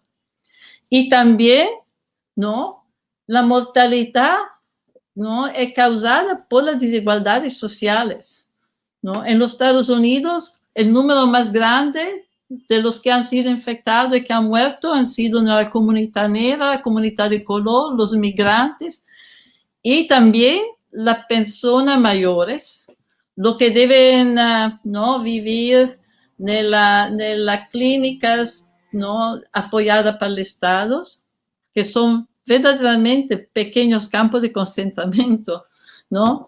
Son campos porque no hay recursos por los mayores. Por los mayores que son pobres no hay recursos. Entonces, la crisis fue una crisis anunciada. La mortalidad fue una mortalidad anunciada. Y ha afectado, claro, la población de forma diferente, sobre todo la comunidad de colores, los migrantes y las mujeres proletarias. Claro que hoy hay mujeres que son ricas, mujeres que controlan capital. No hablo de estas mujeres, ¿no? A nivel de la mayoría de mujeres proletarias ha sido, y la contradicción que ya muchísimas mujeres vivían, ¿no?, de reconciliar la necesidad de buscar un salario, de buscar medidas de sustentamiento, y la necesidad, ¿no?, de ocuparse de sus hijos, de su familia, de sus amigos, amigas, que esto ya era una crisis cotidiana, porque esto significa normalmente por muchísimas mujeres una vida completamente consumida por el trabajo, una vida que no tiene espacio donde regenerarse, donde recuperar su energía, donde hacer otras cosas, ¿no? Entonces, mujeres que viven siempre, ¿no?, en la crisis. Por ejemplo, en los Estados Unidos, las mujeres son las mayor consumidoras de antidepresivos. ¿Cómo se dice? Antidepresivos, ¿no? De pílulas por la depresión, porque son las que sufren más de depresión y de ansiedad, porque toda su vida es precaria, su vida es completamente precaria. Entonces, ahora, ¿qué se pasa? Ahora se encuentra la que tienen un empleo, se encuentra que son en casa muchísimas, en casa con los niños, la niña, que le deben enseñar a usar la internet, si la tienen, o a compensar de cualquier manera si no la tienen, porque muchísimas niñas y niños no pueden ir a la escuela porque la escuela no, etcétera, etcétera. Entonces, en casitas que son siempre más pequeñas, donde no hay espacios, porque las rentas son muy, muy caras, y la gente no se puede permitir, ¿no?, cada uno que tiene un cuarto para dormir, no. La gente vive ahora en habitaciones muy, muy pequeñas. Entonces, es una situación. Yo te puedo decir que en los últimos 5 meses continuamente me preguntan, ¿no?, el discurso de la reproducción, porque saben que yo soy muy involucrada en el discurso de cómo reestructurar la reproducción social, la reproducción de la vida cotidiana, que hoy es una temática central. Es una temática central porque es al centro, ¿no? Y también hemos visto las mujeres enfermeras. Y yo creo, aquí hay muchísimas cosas a decir, ¿no? Muchísimas cosas. Pero yo creo que aquí también una mirada feminista. Hay mucho feminismo. Yo no hablo de feminismo ahora, hablo de feminismos. Hablo de feminismos, porque hay feminismos en los cuales yo no me reconozco. Entonces, ya. Todavía no. Yo creo que una mirada que se enfoca en el discurso de la reproducción es muy importante en este momento, ¿no? Porque nos permite, ¿no?, de mirar a la epidemia, que es la última, de una larga serie de epidemias, que empiezan al principio de los años 80. Yo me recuerdo, yo he vivido en África, Me recuerdo, ¿no? La crisis de la deuda, el ajuste estructural, ¿no? El desplazamiento, la privatización de la tierra, el ataque a los bienes comunales, a los bienes comunes, a la tierra comunes, ¿no? Muchísima gente desplazada, la malnutrición. E inmediatamente empiezan la epidemia de meningitis, epidemia de cólera, ¿no? Como en América Latina, en el Caribe, epidemia de dengue, fiebre de dengue, ¿no? Todas estas epidemias son un producto político del capitalismo hoy. Son un producto político del hecho que este capitalismo no reproduce nuestra vida, ¿no? Desvaloriza continuamente nuestra vida, ¿no? Entonces, yo creo que hoy una mirada que se enfoca sobre el discurso de la reproducción, ¿no?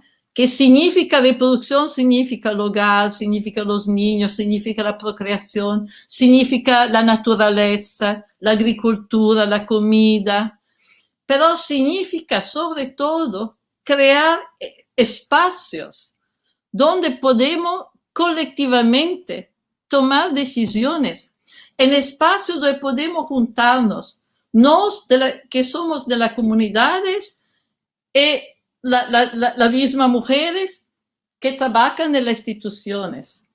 Hoy, por ejemplo, yo creo que con el COVID se da la posibilidad de una cooperación entre mujeres de los barrios y mujeres que trabajan en las clínicas, que trabajan en las escuelas, ¿no? Porque hay todo. Muchísimas de las mujeres son las que viven esta contradicción. La viven en su familia y la viven en el lugar de trabajo. Y aquí creo que necesitamos un tipo de organización y de mirada política que nos hace capaz de superar la forma en la cual intenta de dividirnos. Porque siempre esto lo hemos experimentado en muchas luchas y muchas cosas, ¿no? Los parentes, las familias contra los enseñantes, las enfermeras contra los malados, ¿no? Siempre intentan ponernos uno contra los otros. Entonces necesitamos en realidad crear espacios donde podemos crear un discurso común, donde podemos crear un análisis de qué necesitamos, cómo lo vamos a conseguir, cómo vamos a luchar, ¿no? En forma que das poder a lo que trabajan en las instituciones y que das poder a lo que son, no en los barrios, en las comunidades. Yo creo que esto es una problemática muy importante hoy, porque es claro que no podemos salir de esta crisis, ¿no? Sin una mirada de largo plazo. Hoy se hace mucho para hacer frente a las necesidades inmediatas. En los Estados Unidos se habla de 40 millones de personas que van a perder su hogar, 40 millones que van a enfrentar el desahucio, que van a ir a la calle. Se habla de millones también que hoy no comen suficientemente, la mayoría niños y niñas. Entonces hay redes de ayuda mucho. Hay redes que hoy van frente a la emergencia inmediata. Pero esto no es suficiente. Necesitamos construir la nueva sociedad a partir del presente. Necesitamos a partir del presente a empezar a transformar el proceso de reproducción en una forma que sea más cooperativa. Bueno, me paro aqui. Obrigada, muito interessante, então, ver essa questão da atualidade da pandemia, que reatualiza os problemas e que enfatiza, e então, o Derques também sobre isso, e se você quiser reagir sobre essa ideia da Silvia, sobre a problemática da reprodução também, pode aproveitar para concluir com essa reação, porque é uma ideia que a Silvia compartilha, a Silvia Frederici aqui hoje com a gente, nova, né, no trabalho dela, é uma nova preocupação, uma preocupação atual dentro do trabalho dela. Então, quiser reagir sobre isso, fique também à vontade, tá bem? Bien, coincido prácticamente con todo lo que ha dicho Silvia Federici en su intervención. Más que hablar de todo lo que ha hecho la pandemia y hablar del virus y todo esto, creo que es necesario hablar cómo la pandemia lo que viene es a evidenciar el momento en el que nos encontramos a nivel mundial. Un tiempo donde asistimos a las fases más destructivas de este capitalismo moderno colonial, extractivista, racista, patriarcalista. Nos encontramos en un momento donde se hace evidente cómo este modelo, este orden mundial, atenta contra la posibilidad misma de la existencia en el planeta. Por supuesto, cuando una pandemia viene y azota a Europa, hay países que piensan que están por encima del bien y del mal, pues si ahí sí, pues se le pone atención, ¿no? A la cuestión de, digamos, de la enfermedad que trae, del riesgo a la salud que esto trae, ¿no? Del riesgo a la vida. Han existido desde hace algunas décadas, África, por ejemplo, ha sufrido varias pandemias y sin embargo, esto no ha tenido una repercusión global porque era África y segundo porque se ha podido lograr que solo atacara a África. Prácticamente no ha salido de África este tipo de enfermedades. Ahora, una pandemia como esta, pues pone a todo el mundo occidental de pies de cabeza, o sea, con los pies hacia arriba, ¿sí? Y vuelve esto un problema a nivel global porque está atacando también a los países poderosos, ¿no? A aquellos que piensan que nunca van a ser atacados por este tipo de emergencia de salud, ¿no?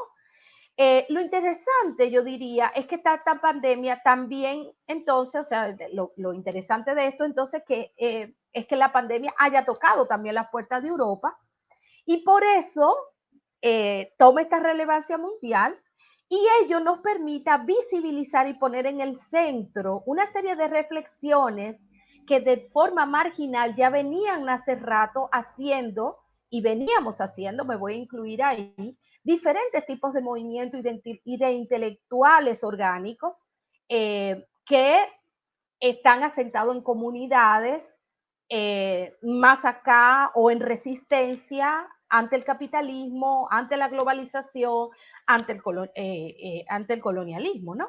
Esos que sigo nombrando de manera funoniana como los mundos condenados de la historia, los mundos extraeuropeos, ¿no? Aquellos que siguen resistiendo o siguen resistiéndose al rompimiento del lazo comunal que viene a fracturar la modernidad capitalista, ¿no? Estas ontologías, estos discursos que vienen desde los territorios, hace rato venían advirtiéndonos en clave casi profética, si se quiere, estas voces colectivas, ¿sí? Venían a decirnos que estábamos en un momento difícil de la historia porque este orden nos estaba llevando a la debacle, estaba llevándonos a poner en riesgo la posibilidad de la vida misma en el planeta. Nos vienen señalando que para que la vida funcione hay una cadena de complementariedad, hay una interrelación intrínseca del mundo de la vida, ¿no? Y que en la medida en que el capitalismo avanzaba, no solamente estaba condenando a aquellas comunidades que se veían afectadas directamente por esta fase extractivista y expansionista del capital, ¿sí? Sino que terminaría afectando al mundo en su conjunto, porque al final la vida y la reproducción de la vida está interrelacionada, no se puede separar. Al final nuestra vida está más relacionada de lo que estamos dispuestos a admitir, ¿no? En el capitalismo, sin embargo, este orden ha sido separado. Hay gente condenada, y es aquí la cuestión a la que quiero llegar, hay gente que ha sido condenada, y no solamente gente, sino hay parte de la existencia, aquello que ha quedado como del orden natural, que ha sido condenada a ser simplemente aquellos que se encargan de garantizar la reproducción de la vida y asegurar los beneficios y los privilegios del mundo que se ha entronado como el orden superior, ¿no? Como el mundo superior, donde digamos que ese mundo condenado, ese mundo que tiene que garantizar esa reproducción de todo el resto, una gran parte de ellas, por supuesto, son mujeres, ¿no? Eso también es parte del avance de esta forma de organización social. Pero fíjense una cosa, no es de cualquier mujer que estamos hablando, y en eso quiero hacer énfasis a propósito de lo que decía Silvia Capanema, cuando ella habla de una mujer en general. No es que podemos hacer esa división y esa relación entre pandemia y mujeres, ¿no? Porque las que más se ven afectadas no son las mujeres en general, son ciertas mujeres, ¿sí? Que tampoco son una minoría, son la gran mayoría de las mujeres. Pero ojo también, hay una gran cantidad de varones que vienen de esos mundos condenados, ¿sí? Que también se ven afectados por este orden mundial, porque ellos también están haciendo un trabajo que corresponde, ¿sí?, a garantizar la reproducción de la vida dentro de este mundo capitalista, ¿no? Entonces, pensemos en lo que visibiliza la cuarentena, que es lo que se impuso en muchos de nuestros países fue una cuarentena, ¿no? La cuarentena le prohibía a la gente salir a la calle, le prohibía a la gente hacer turismo, salir al teatro, salir a consumir en restaurantes, en tiendas, en viajes, etcétera, etcétera. Y le dice a la gente que se quede en la casa, que no vaya a trabajar. Quédense en casa, nos dijeron. Pero ¿para quién era para quién funcionaba? ¿A quién era que le estaban diciendo quédense en casa? ¿Sí? En un mundo tan fracturado, en un orden colonial, clasista, racista. ¿A quién era que le decían quédense en casa? ¿Quién eran los que podían quedarse en casa? Hay un mundo oculto, ¿sí?, que se responsabilizó de garantizar que una parte del mundo, una parte de la gente o de la sociedad, no pudiéramos quedar en la casa, ¿sí? Se cerraron fábricas, se cerró el mercado de la hotelería, los bares, las escuelas, las instituciones estatales.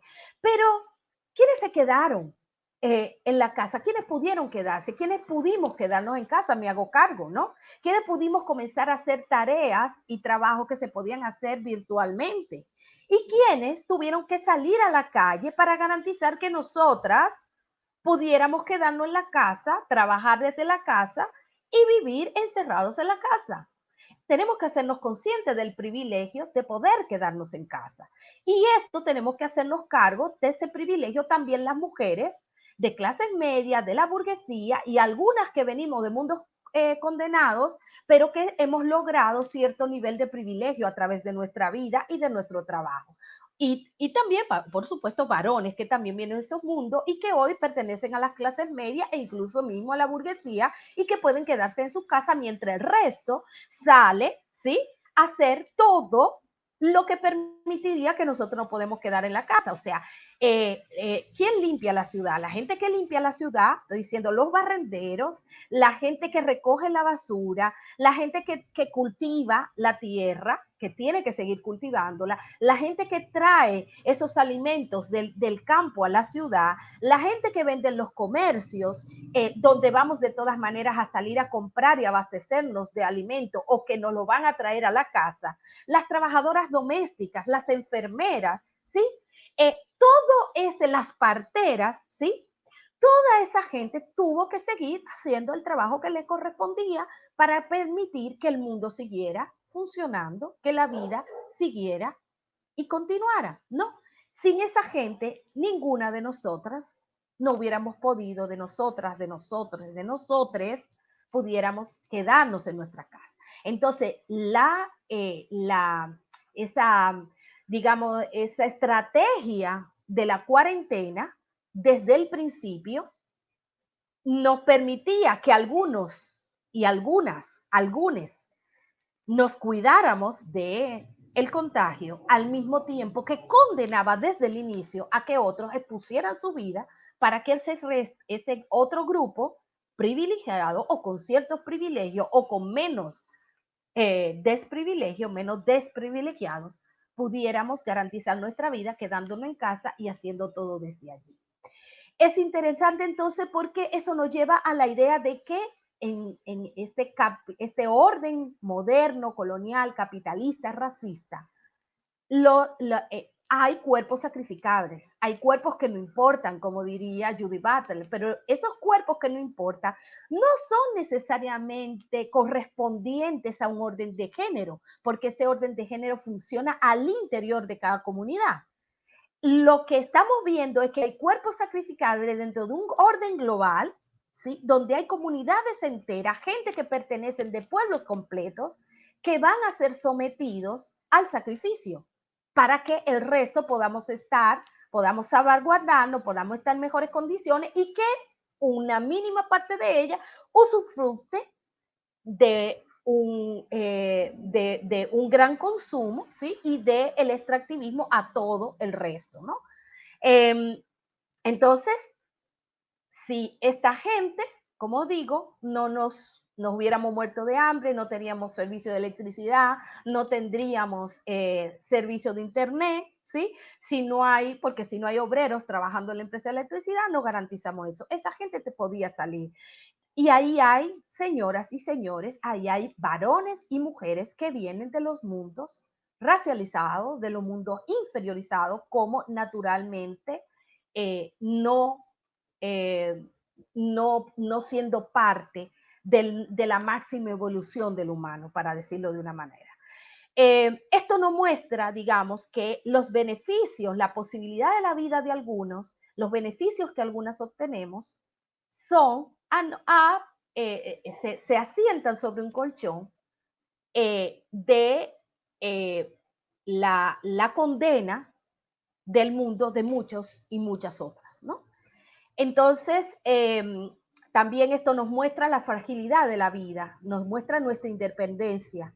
Esta gente de la que estoy hablando, hace rato, o sea, esta gente que viene de los pueblos relacionales, de los pueblos comunales, hace rato viene mostrándonos que nos estamos acercando al fin de la historia. No es el fin de la historia que nos mostraba la modernidad, con bombos y platillos, porque finalmente nos íbamos a liberar. ¿Qué va? Lo que nos está mostrando es que nos acercamos al fin de la historia por la posibilidad de desaparición de la vida en su totalidad. Este virus nos muestra es que toda esta tecnología, toda esta manera en que la ciencia moderna experimenta con la vida, nos pone en riesgo a todo el mundo. Ese intento de control de la vida, ese intento de control de la naturaleza, esa intromisión humana sobre el resto de la vida no humana, nos pone en riesgo a todo el mundo y desde ya, por supuesto, hay algunos cuyas vidas, hay algunos y hay algunas cuyas vidas están más en riesgo que otras, ¿no? Então, eu teria uma última questão, eu acho que muitas, né, no debate vocês já tiveram tempo aí de desenvolver várias questões, então agora só para encerrar uma última questão que eu gostaria de pedir que respondessem assim, mais rapidamente, mas eu gostaria de ver o contraponto, então, no contexto atual da onda conservadora, como que ela interrompe processos de conquistas femininas e feministas, né? Sejam conquistas femininas e feministas, ou também como essa onda conservadora, ela vai interromper solidariedades tradicionais, solidariedades femininas, né? Na América Latina, a gente vê que essa onda conservadora vai mexer com essas solidariedades, com formas de vidas e questões femininas. Também na Europa, a questão por exemplo, de questionar conquistas como o aborto, que também acontece na América Latina, uma luta pelo aborto, e ao mesmo tempo, né, pelos corpos, liberdades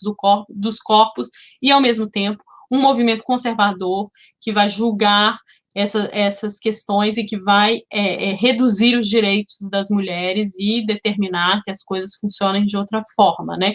Então, como que dentro da perspectiva de vocês veem essa onda conservadora?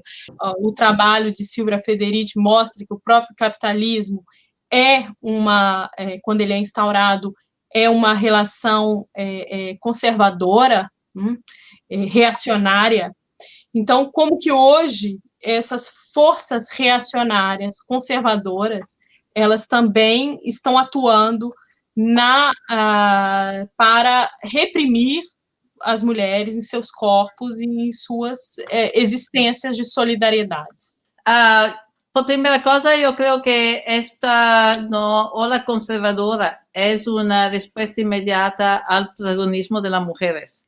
Que claro que hay un movimiento muy, muy fuerte en estos años en particular. También se está creando forma de conexión entre varios movimientos en varios países. Por ejemplo, la estrategia de llamar una huelga, que con todas sus contradicciones, todos sus límites, y todavía ha permitido de poner varios movimientos de varios países en contactos. Sin hablar de los gran movimientos de mujeres, ¿no?, que hay en el campo indígena, en el área urbana. Bueno, y yo creo, porque lo enfrentamos aquí en los Estados Unidos en forma brutal, ¿no? Con un presidente que siempre más sexista, abiertamente racista, sexista, está, ¿no?, organizando como una guerra de raza también. Y yo creo que es muy importante, ¿no?, de mirar a lo que hemos aprendido del pasado. Porque, por ejemplo, en respuesta al gran ataque, ¿no?, que los conservadores están haciendo la Iglesia, ¿no?, a la lucha de las mujeres para controlar nuestro cuerpo, ¿no? En respuesta, en el pasado se ha enfrentado, se ha armado una gran movilización por el aborto, ¿no?, que es fundamental, es importante, y que pero no es suficiente, ¿no? Porque exactamente mirando a la historia del capitalismo, a la historia de la esclavización, a la historia de la colonización, a la historia reciente también de las comunidades negras en los Estados Unidos, ¿no? Hemos visto que no solamente el capitalismo ha negado a la mujer el control sobre nuestro cuerpo, imponiéndonos la maternidad. Lo ha hecho también negando el derecho a la maternidad. Enteras comunidades de mujeres siempre le han negado la maternidad. La mujer es esclavizada, por ejemplo, ¿no? Se podían procrear porque sus niños servían como esclavos, ¿no? Toda una historia de esterilización que sigue hasta ahora. No sé si se ha dicho los medios que recientemente han descubierto que ICE, ¿no?, prácticamente la institución que maneja la inmigración de los Estados Unidos, ¿no?, en su campo de detención ha practicado muchísimas histerectomías, ¿no? A pesar que las mujeres hablan de colectores de úteros. Se descubre que en la cárcel en California han esterilizado hasta los últimos años mujeres presas, ¿no?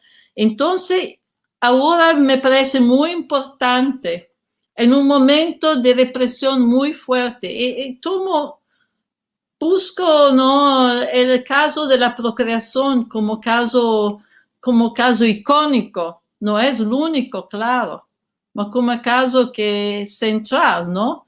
Porque, por ejemplo, aquí, en los últimos años, han adoptado leyes en muchos estados que se llaman leyes de protección del feto.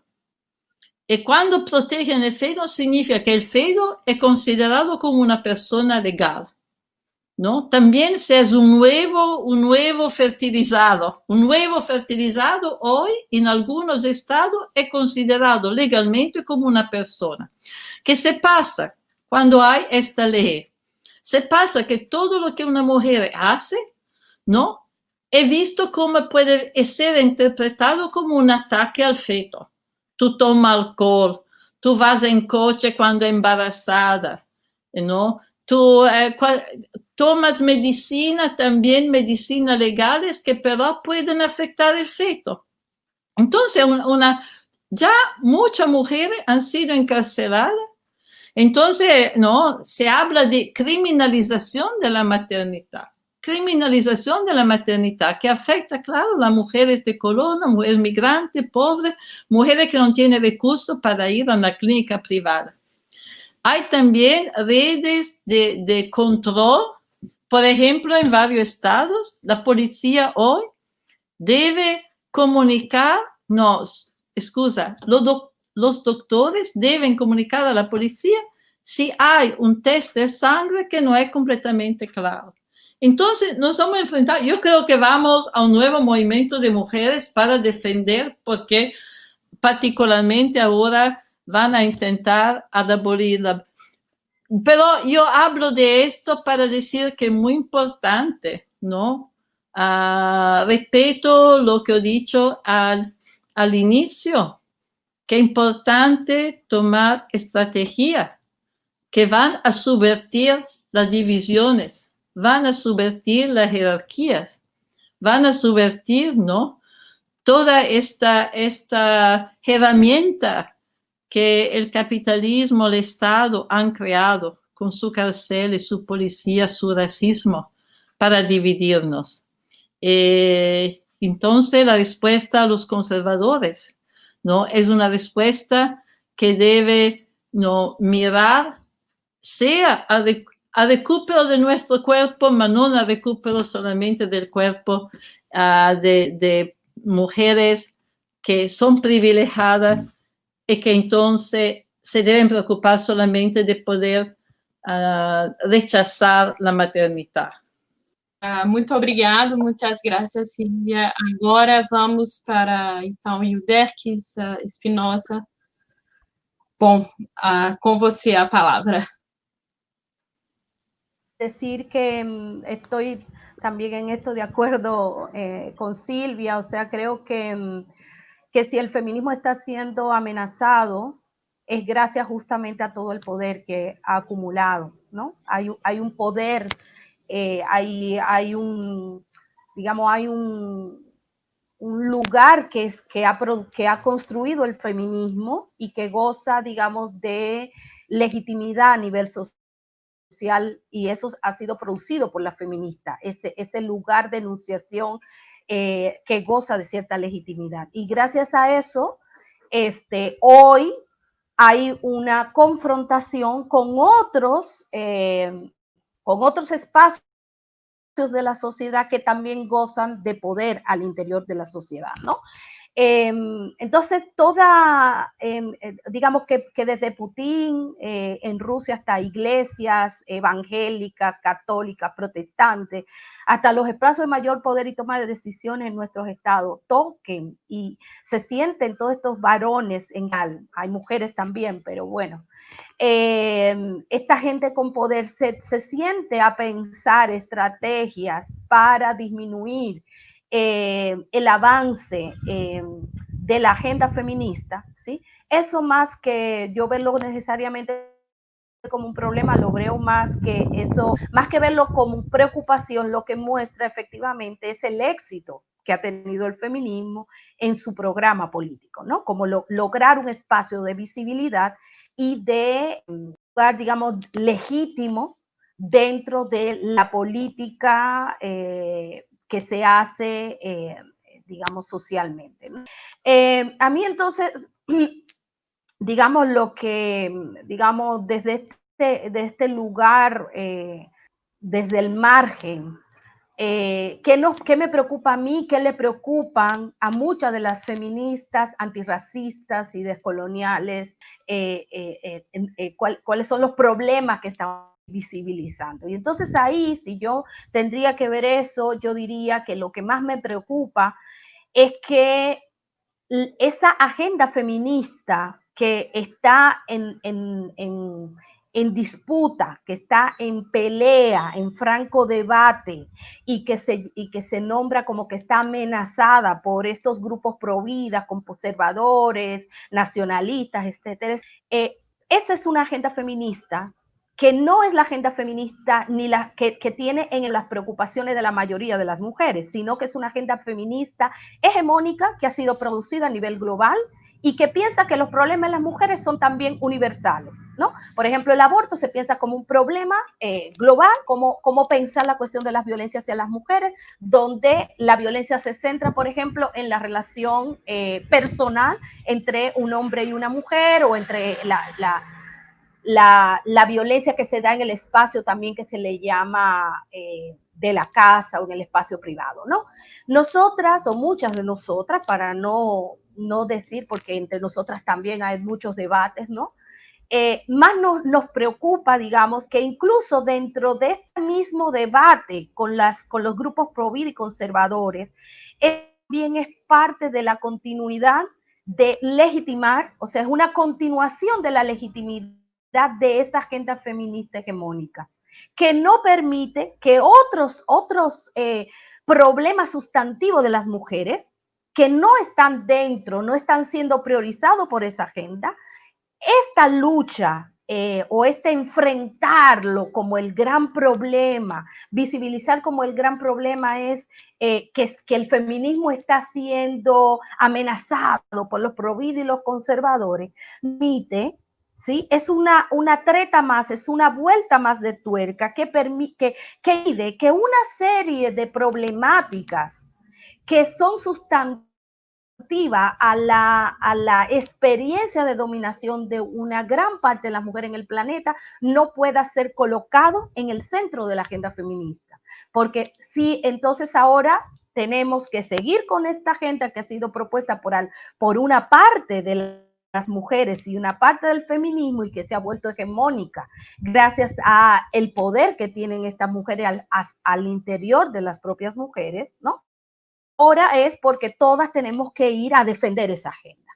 Y debo decir que mucho de eso que se ve hoy amenazada está siendo puesta en tensión por mucho del feminismo y de los movimientos de mujeres a nivel global, de los movimientos de mujeres que están en los márgenes o que están, digamos, en peor condición de privilegio. El mismo problema del aborto, y parecería que es casi lo que le da una identidad de ser feminista, parecería que ese es el problema mayúsculo, el que todas las feministas tenemos que defender. Fue durante mucho tiempo una lucha campal, y bueno, lo ha traído aquí Silvia, y ha impedido, por ejemplo, poner en el centro de la lucha feminista la posibilidad también de ver cómo una buena parte de los pueblos del planeta, de las mujeres de determinados pueblos, más que impedirle, en realidad, más que impedirle el aborto, lo que se le ha impedido es la posibilidad de reproducirse, porque han sido sometidas a toda esta cuestión de la esterilización forzada. De hecho, en la lucha por el aborto en América Latina tenemos una contrahistoria de cómo fue que el aborto llegó a ocupar ese lugar dentro de la agenda feminista, cuando en los años 80 el movimiento de mujeres negras y el movimiento feminista en manos de mujeres blancas, están en un debate respecto de cuál es el problema fundamental para las mujeres. Y el movimiento feminista en manos de mujeres blancas burguesas ponen en el centro el aborto, y el movimiento de mujeres negras lo que está diciendo es: nuestro gran problema es la esterilización forzada. ¿Quién ganó? Por supuesto, ganó aquellas que tenían mayor poder. Pero sería interesante ver cómo muchas de las agendas que estamos llevando, como la agenda obligatoria y naturalizada de nuestros movimientos, en realidad han sido producto de hegemonías al interior de los grupos que le están llevando adelante, ¿no? Entonces, para mí, como feminista descolonial, te diría que mi preocupación mayor no es esta cuestión de los grupos pro vida conservadores. Por supuesto, está ahí, por supuesto, no vamos a estar a favor de ellos, pero para nosotras la centralidad de la lucha está puesta en otro lado, o sea, nuestra preocupación está puesta por otro lado, porque los providas y los conservadores, los nacionalistas, jamás están pensando, igual que mucho de ese feminismo que se está enfrentando con estos conservadores y estos providas, han pensado, digamos, cómo darle la vuelta a esa agenda de manera que responda a la mayoría de las mujeres. Eso tendría para decir. Muito obrigada, muitas graças. Então, acho que agora vamos aqui caminhando, né, para o encerramento. Agradecer mais uma vez as duas, Silvia Frederici e o Zerkis Espinosa, pela fala, pela presença, que foi, para mim, muito importante. Acho que para todas que vão assistir, todas e todos, não é? Esse debate, né, e entender como ferramentas para nos colocarmos, né, nas nossas lutas feministas e nossas existências e nossas solidariedades femininas, onde estivermos. Né? Então, em nome da FLUP, eu gostaria de agradecer as duas e dizer também que nós estamos atualmente trabalhando para trazer a FLUP para a periferia de Paris. Então, com o Júlio Ludemir e com toda a equipe da FLUP, da Festa Literária das Periferias, vamos fazer cada vez mais eventos aqui também na periferia de Paris. E dizer que é muito importante essa triangulação, né, que foi de hoje, América, Europa, África, ou América do Sul, América do Norte, África, e expandir, e Europa, expandir Ásia e outros lugares através do que são as periferias no mundo, né? Que são esses lugares de encontro. Muito obrigada a todas e muito boa noite. Gracias. Muito interessante. Sí. Tá bem? Muchas Un placer para mí, un honor haber participado en esta conversación. Muchas gracias. Muchas gracias. Muitas graças. Né? Obrigada. Obrigada. Obrigada.